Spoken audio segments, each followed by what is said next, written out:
Buenos días, estimada comunidad jurídica. Reciban un cordial saludo de bienvenida de parte de Amachac Escuela Jurídica a esta, la tercera fecha del segundo Congreso Internacional de Derecho Constitucional, Derechos Humanos, Derecho Parlamentario y Política. Mi nombre es Gonzalo Quiriguayo y tengo el honor de poder acompañarlos el día de hoy a esta mesa de diálogo. En la presente mesa de diálogo tenemos el honor de contar con la presencia de los profesores Rubén Flores Vicius y Flor María Ávila Hernández, así como también el profesor Julián Camilo Forero Agudelo. Voy a presentar brevemente a los profesores que nos van a acompañar en esta destacada mesa de diálogo para brevemente después explicar la dinámica de esta. Bueno, tenemos al profesor Rubén Flores Vicius, quien es doctor en Derecho por la Universidad Mayor de la República, así también profesor de Derecho Público en la misma universidad y es integrante fundador de la Asociación Mundial de Derecho Constitucional, así como también integrante fundador de la Asociación Argentina de Justicia Constitucional, integrante fundador de la Asociación Uruguaya de Derecho Procesal Constitucional, también integrante fundador del Centro de Estudios de Derecho Público, así como también autor de distintas obras de Derecho Constitucional y Administrativo. También contamos con la presencia de la profesora Flor María Ávila Hernández, quien es docente en la Universidad Católica de Colombia, así como también abogada por la Universidad del Zulia y doctorada en Filosofía del Derecho y los Derechos Humanos por la Universidad de Nápoles Federico II. El eje temático de esta mesa de diálogo es Latinoamérica y la Asamblea Constituyente, análisis desde la perspectiva del derecho comparado. Y bueno, la dinámica que vamos a llevar en la actual mesa de diálogo es la siguiente. Van a haber 3 rondas. En la primera ronda, cada uno de los ponentes tendrá una intervención de 12 minutos y en la segunda ronda una intervención de 8 minutos para que puedan hacer alguna réplica o reforzar alguna idea. Finalmente tendremos una tercera ronda en la que podrán participar mediante el chat, así como también levantando la mano y para que se les pueda habilitar el micrófono a los participantes que nos acompañan tanto en la plataforma de Zoom como en Facebook Live. Así que pedimos, por favor, que puedan dejarnos sus preguntas por la caja del chat. Y bueno, sin más que extendernos, brevemente vamos a una pequeña introducción al tema que vamos a desarrollar. En nuestro contexto actual, estamos tras procesos constituyentes, se ha hablado mucho del cambio de constitución y en el caso en específico, tras una campaña de elecciones presidenciales, se ha hablado mucho de la Asamblea Constituyente. Es completamente necesario conocer la experiencia de los demás países de Latinoamérica, los países hermanos. Por lo tanto, vamos a conocer el día de hoy la experiencia venezolana y la experiencia uruguaya. Así que sin más que añadir, en este caso vamos a empezar, como no, con la profesora Flor María, a quien agradecemos mucho una vez más y le cedemos el paso para que pueda iniciar con su disertación. Estimada profesora, tiene usted el uso de la palabra. Muy buenos días, muchísimas gracias, Germán. En primer lugar, darles a todos un cordial saludo, agradecer esta invitación, saludar al doctor Rubén Flores, mi estimadísimo colega, saludar también al doctor Julián Forero que nos acompaña en esta mañana de hoy y darle las gracias por tan importante tema. Bueno, en primer lugar, todos sabemos que hay el llamado momento constitucional. Es decir, cuando hay la necesidad de un cambio político y ese cambio político se traspola a lo jurídico. Entonces, eso fue lo que ocurrió en Venezuela. En Venezuela vivimos un cambio político en el año de 1999 con el presidente Hugo Rafael Chávez. El presidente Chávez implementó el llamado socialismo del siglo XXI, una especie de socialismo democrático, es decir, el socialismo de las nuevas tendencias democráticas de estos nuevos siglos.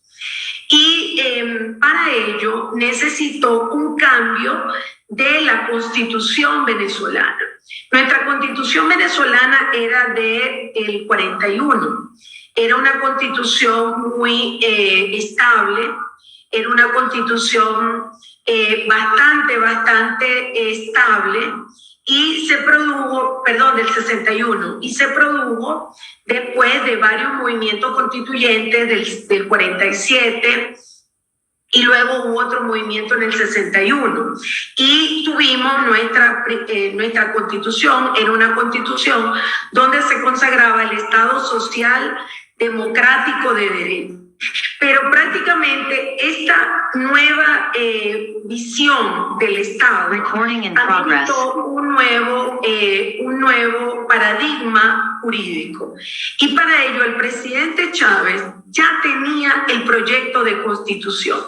Es decir, él lo que hace es proponerle un referéndum al pueblo, un referéndum consultivo para consultar al pueblo si deseaba una nueva constitución, si deseaba constituir una asamblea constituyente y dar inicio a una nueva constitución. Vamos a decir, el presidente Chávez tenía toda una ya proyectado la nueva constitución. Más sin embargo, esta proyección del presidente Chávez, junto con los movimientos de los pueblos indígenas, junto con el movimiento de las mujeres, y ya en Venezuela se proyectaba un cambio de una reforma constitucional, pero no se había podido, es decir, no había habido la voluntad política para esa nueva constitución. Pero en cambio, al llegar Chávez al poder, que obviamente con su gran carisma, hay que decirlo, él llega y propone un referéndum consultivo y el pueblo vota a favor, más de un 90% a favor del proyecto constituyente.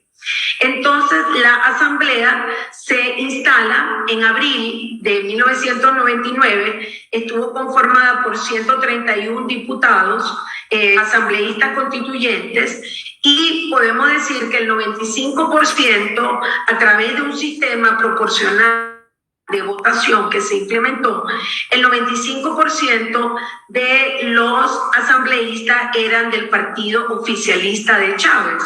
Es decir, de alguna manera respondían al proyecto político del presidente Chávez. Vamos a decir, lo importante fue que participaron también 3 representantes de los pueblos indígenas y también participaron mujeres. La asamblea se instala el 3 de agosto y voy a decirles los cambios más importantes que se hicieron con esta asamblea constituyente.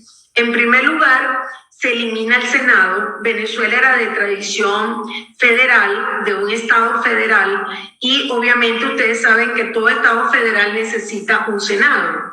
Y prácticamente el proyecto del presidente Chávez era eliminar el Senado y hacer una asamblea unicameral, ¿ok?, de diputados. Luego se reestructura el Tribunal Supremo de Justicia, de 15 magistrados aumenta a 20 y se divide en 6 salas y se incluye una sala constitucional. Por primera vez se incluye una sala constitucional. Se reorganizan los poderes públicos y pasan de 3 poderes públicos a 5 poderes públicos. Se añade, aparte de los tradicionales ejecutivo, legislativo y judicial, se añade el poder electoral y el poder moral. Dentro del poder moral está la Fiscalía y la Defensoría del Pueblo.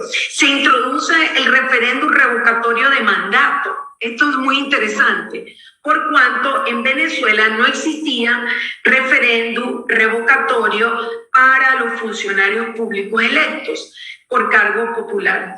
En cambio, ahorita se establece para todos los funcionarios públicos la figura del referéndum revocatorio.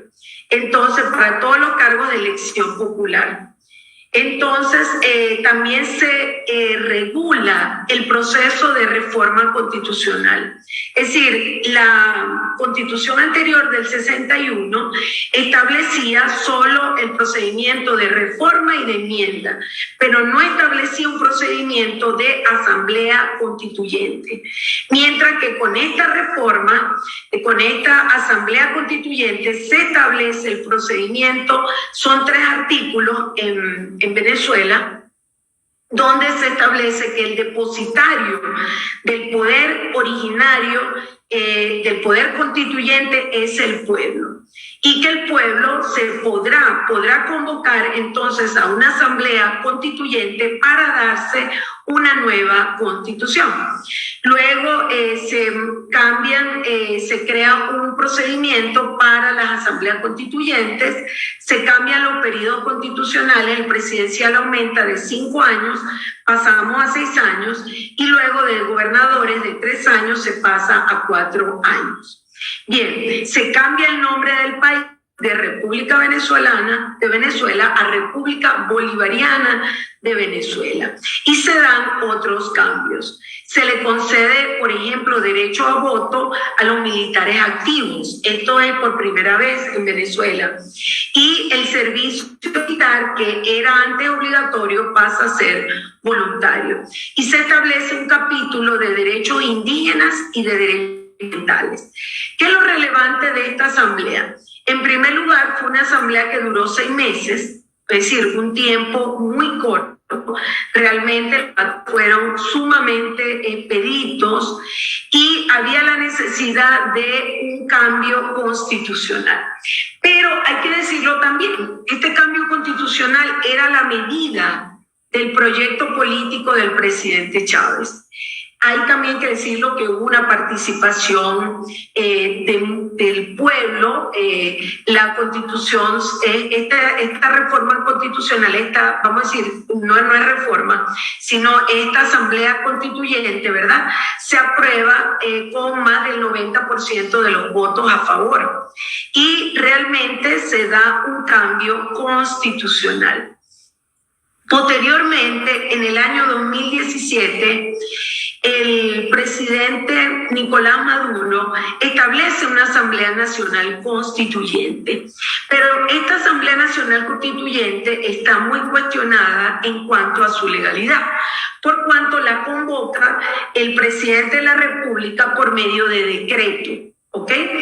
Y el presidente de la República tiene poder de convocatoria de la Asamblea Constituyente. Según la Constitución venezolana, el presidente de la República, los 2/3 de la Asamblea de Diputados, los cabildos abiertos pueden convocar a nueva constituyente, pero solo tiene el poder de convocatoria. Es decir, se hace necesario un referéndum al pueblo y esto no se hizo. Entonces, realmente se instala esta asamblea a través de un decreto presidencial 2830 y el mismo presidente Maduro es quien establece las bases comiciales. Repito, esto de espaldas al propio texto constitucional. Esta asamblea dura más de dos años y esta asamblea tuvo 545 diputados. ¿Ok? Como integrantes de la Asamblea Constituyente, 545 constituyentes. Podemos decir que esta Asamblea Constituyente no nace para dar una nueva constitución. Es decir, ese era el proyecto, darse una nueva constitución, pero no elaboraron una nueva constitución. Ahora, ¿qué hizo esta Asamblea Nacional Constituyente? Allanó la inmunidad parlamentaria de diputados, por ejemplo, el diputado Freddy Guevara, del diputado Juan Requenses, también lleva a cabo la destitución de la fiscal general Luis Ortega Díaz y otras actividades que no fueron la elaboración de una nueva constitución. Es decir, hay que decir que en primer lugar se instala por más de 2 años y en segundo lugar no elabora una nueva constitución. Entonces ustedes se preguntarán, ¿y qué hizo esta Asamblea Constituyente?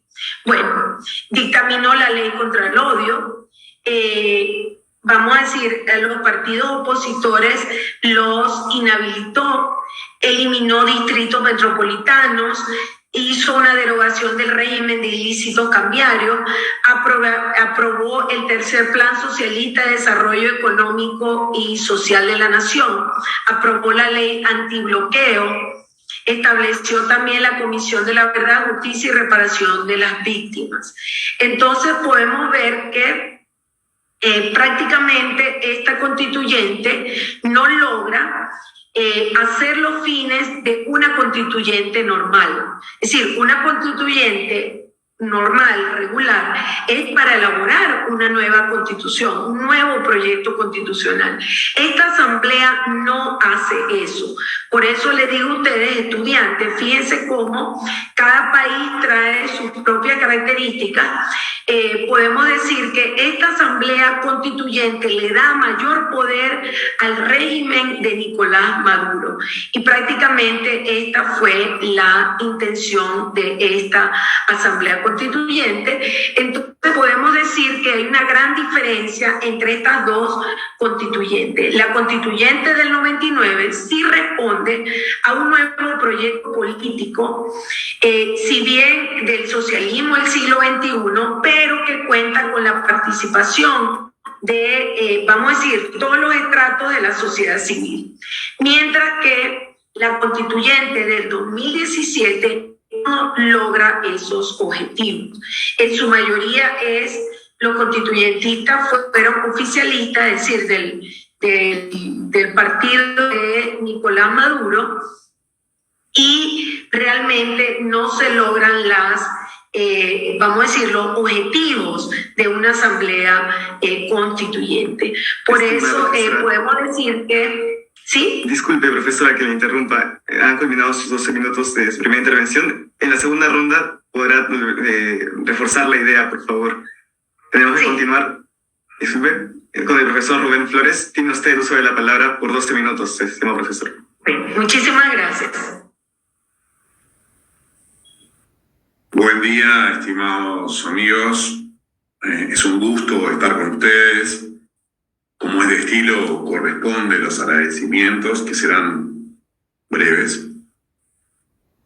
Germán, Catherine, Bianca,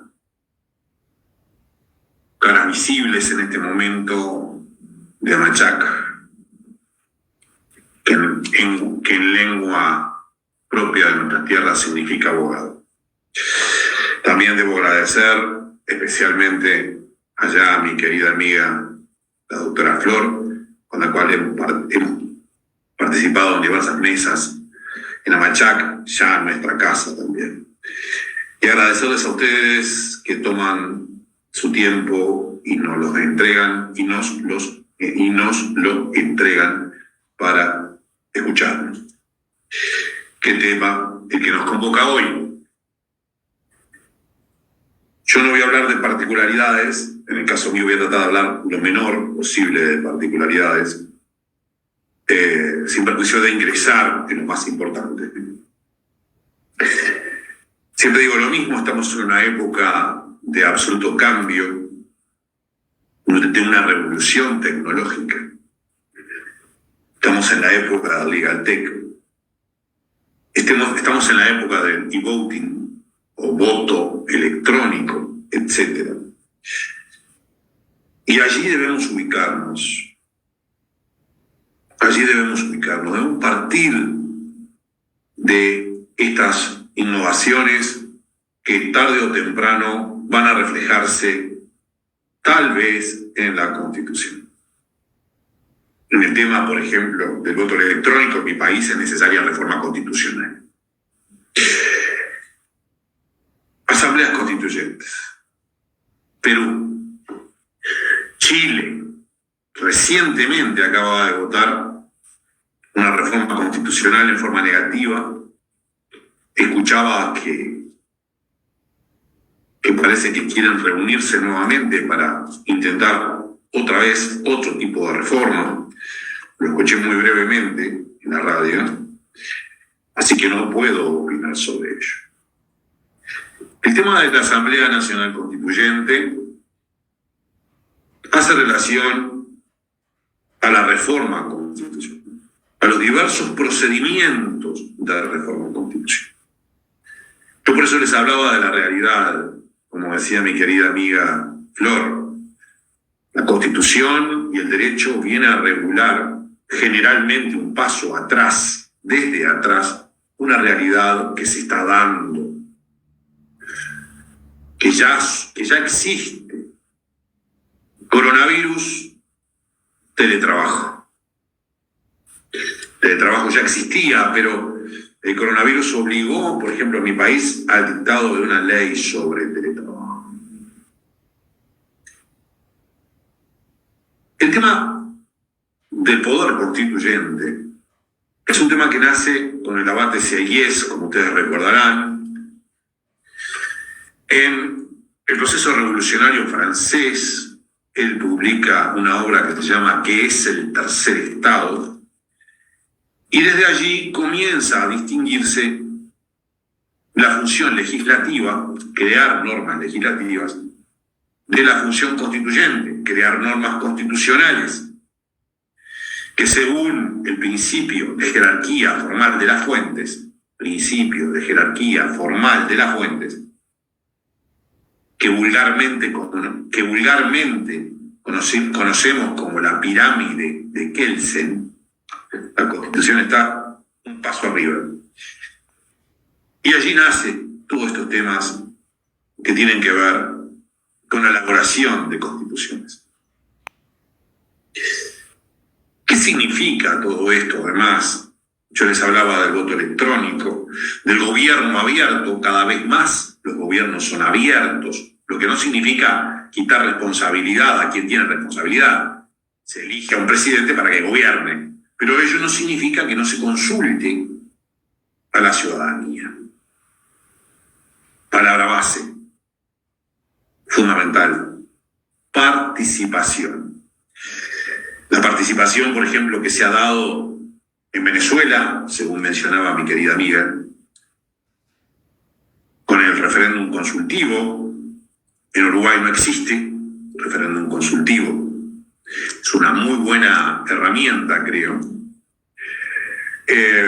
La revocación de mandato, nada menos que la revocación de mandato. ¿Qué tema fundamental? Ustedes eligen a alguien y se atornilla durante 4 o 5 años si no existe la revocación de mandato.